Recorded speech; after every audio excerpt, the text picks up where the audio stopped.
ये खबर केआर मंगलम यूनिवर्सिटी द्वारा प्रस्तुत की गई है। देखिए, प्रधानमंत्री जी ने बड़ा दिल दिखाया है। एक स्टेट्समैन के तौर पर, एक लिविंग लेजेंड के तौर पर, एक अभिभावक के तौर पर, गार्जियन के तौर पर उन्होंने उन छात्रों को जिन्होंने प्रधानमंत्री को भद्दी भद्दी गालियां दी, उनकी मां को गालियां दी, लेकिन प्रधानमंत्री जी ने बड़ा दिल करके उन सबको क्षमा कर दिया और अपने बच्चे माना है। आज के युवाओं के लिए एक संदेश भी है कि वो अपने अभिभावक का, घर में बड़े का इज्जत करें। और प्रधानमंत्री जी ने क्योंकि जो वादा किया युवाओं से, सब तो पूरा करके दिखाया है। उन्होंने कहा था कि पेपर लीक रोकने के लिए सख्त कानून लाएंगे, लाकर दिखा दिया। धर्मेंद्र प्रधान जी का इस्तीफा भी हुआ। उसके बाद कोई ऐसी मांग नहीं है जो छात्रों की मानी नहीं गई, क्योंकि लोकतंत्र में अपने देश के लोगों की आवाज सुनना, क्योंकि जो बड़े बहुमत से आए हुए नेता हैं वो मान के चलते हैं कि उनको लोगों की सेवा के लिए वो देश के प्रधानमंत्री बने हैं और वो देश के अभिभावक हैं, वो युवाओं के अभिभावक हैं। उन्होंने बहुत बड़ा दिल दिखाया है। मैं प्रधानमंत्री के बड़े दिल के लिए उनको बहुत धन्यवाद करता हूं। और जो इसमें शामिल है वो बख्शा नहीं जाएगा, पूरी तलाश उसकी चल रही है। देखिए, एक कड़ा संदेश गया है। जो ये सजा सुन रहा है उसको मालूम होना चाहिए, जो दंगा करेगा वो बख्शा नहीं जाएगा, जो कानून को हाथ में लेगा बख्शा नहीं जाएगा। और जिसमें एक आईबी ऑफिसर की मौत हुई थी, उनके परिवार वाले को न्याय मिला है। अखिलेश यादव आजकल इसी तरह की बहकी बात कर रहे हैं। अवध एक्सप्रेस से आई थी, अयोध्या एक्सप्रेस से जाएगी, ये सब आजकल जो उनके सलाहकार हैं यही सब लिख लिख के देते हैं, अब वो बोलते रहते हैं।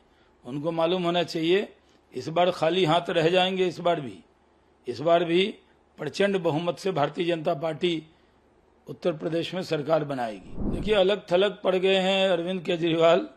उनकी जो यूएसपी थी आम आदमी वाली, वो खत्म हो गई। युवाओं के बीच में अलोकप्रिय हो गए। शीश महल का बंगला देखकर उनकी जो एक थान की 20 शर्ट पहनने की जो आदत थी, लोग समझ गए कि ये वो आम आदमी नहीं है, ये बड़े खास आदमी। हर बार खास ही आदमी थे। जो आईआरएस ऑफिसर होगा वो आम आदमी कैसे होगा? और जो पूरा परिवार ही आईआरएस ऑफिसर था, तो वो कभी आम आदमी थे नहीं, आम आदमी का ढोंग करते थे। अब उनका जो स्पेस था आंदोलन का, वो भी सीजेपी ने ले लिया। तो इतने किनारे हो गए हैं कि उसके लिए कुछ न कुछ करेंगे। कुछ नहीं मिला तो इथेनॉल पे आ गए। पूरी दुनिया में इथेनॉल के प्लांट लगे हैं, मिक्सिंग हो रही है सब जगह। कहीं 10% होती है, कहीं 20% होती है। अब तो ऐसी भी गाड़ियां आ गई जिसमें 100% इथेनॉल पे भी गाड़ियां चलती हैं।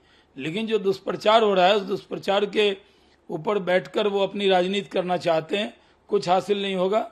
इथेनॉल मिक्सिंग हो रही है, बहुत से प्लांट पूरे देश में लगे हैं।